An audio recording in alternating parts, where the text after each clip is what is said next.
ഈശോ നമ്മെ സ്നേഹിക്കുന്നതിന്റെ ഏറ്റവും വലിയ അടയാളമാണ് നമ്മോട് കൂടെയുള്ള പരിശുദ്ധ കുർബാന.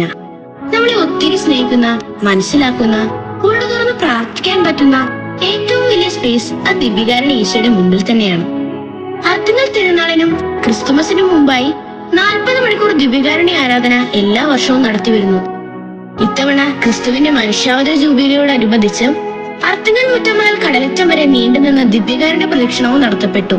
ലക്ഷക്കണക്കിന് ജനം പ്രാർത്ഥനാ നിയോഗവുമായി പങ്കെടുക്കുന്ന ഈ പുണ്യഭൂമിയിൽ ദിവ്യകാരുണ്യ ഈശോയുടെ കൃപ നിറയാൻ നമുക്കും പ്രാർത്ഥിക്കാം.